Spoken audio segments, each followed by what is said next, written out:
Rishav Gupta, an engineer by profession, has achieved 37th rank in the IAS exam 2013. His father is an engineer in the CPWD and his brother is also an engineer. He is deeply influenced by the lives of Vivekananda, N.R. Narayanamurthy and E. Sridhara. His aim in life is serving the society as long as he can. He has plethora of hobbies and reading books and playing chess are some of them.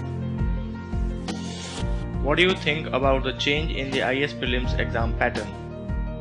It certainly changes the selection process, but to say it makes better or worse, I think for that we have to analyze what kind of servants we are producing, and that requires some bit of time.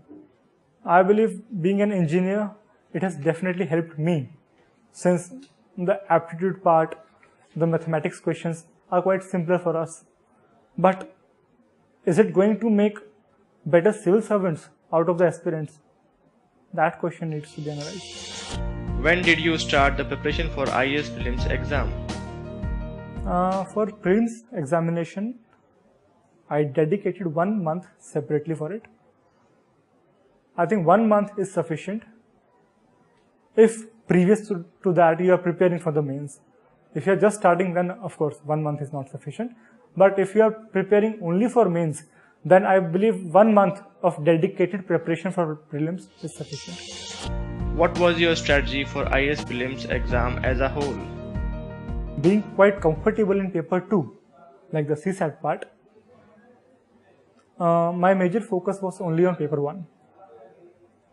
Now there are some sections like polity, history, geography that everyone prepares.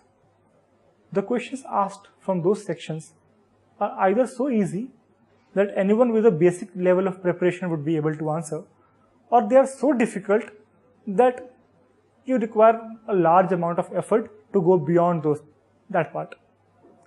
So my main focus was to concentrate on those topics which are usually ignored. And the two most important among which two are, one is ecology and the other is culture. Actually, these two topics are ignored by most of the aspirants. The basic reason is the content available is too large. And it's not humanly possible. For example, the spectrum for culture, it's too large. It's not humanly possible to remember the whole of spectrum. So it's definitely required to limit it. So it took me around 5 to 6 days to limit the syllabus of ecology and culture, and whatever limited syllabus that I had, I completely memorized it. So I think that helped a lot. 6 to 7 questions were asked from each of the two. How did you prepare for general studies for IAS prelims exam?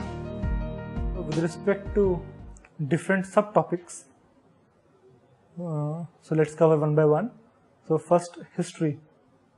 For that I refer to the old NCERT of Bipin Chandra, the +2 NCERT. For geography, actually I had the optional as geography in my last attempt. So I did not need to study anything extra for it, as I already knew like most of the concepts. With respect to polity, I took help from Lakshmikant. Lakshmikant is it's a reference book. You can always go for it. Almost all the doubts will be answered from this book itself. And for the economy part, some current knowledge from the Hindu, as well as we yearly get an economic survey. I think that's quite necessary for the economics part. What was your strategy to prepare for the general studies paper 2, that is CSAT? Actually, I was quite comfortable right from the beginning in GS paper 2. So I did not cover any specific subtopics, but I gave 5 to 10 just full syllabus papers. They are available in the market. You can buy them. Many coaching institutes give those papers. So I just took 5 to 10 papers and that's all. How did you balance between the general studies and CSAT for IAS prelims? As I said, I focused more upon general studies than the aptitude paper. As we know that for an IAS the nature of work responsibilities are changing, do you think that the present pattern of the IAS prelims suits to filter the undeserving candidates? I believe the prelims nowadays is so designed that all the candidates who are getting passed, they are certainly deserving ones. But there are many deserving candidates which are also getting left behind as the cutoffs are rising year by year. For example, the last year the cutoff was 240.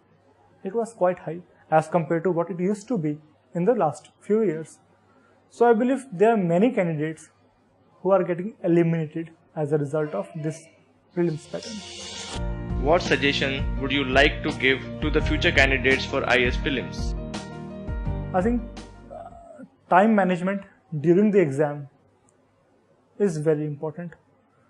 I would specifically like to mention one point, that is the marking of circles. That is one point where I have seen, including one of my friends, he was able to complete the whole paper, but he just allotted the last 5 minutes to mark the circles. And he wasn't able to mark the circles. In the hurry to mark the circles, he marked one circle wrong, and consequently all the circles automatically became wrong as the order was changed. So it is quite frustrating as the whole year is wasted. So what my suggestion would be, go for a binary pattern. So what a binary pattern says is, always divide the time that you have got in 2 equal halves. For example, you have 2 hours. So the half time would be 1 hour. So after 1 hour, mark all the circles that you have attempted. So after 1 hour, the time remaining is 1 hour. So the half is half an hour. So after 1.5 hours, again, mark the circles of whatever questions that you have attempted extra now.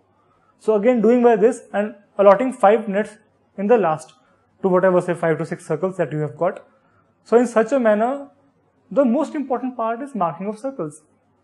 The invigilator doesn't know how much knowledge you have.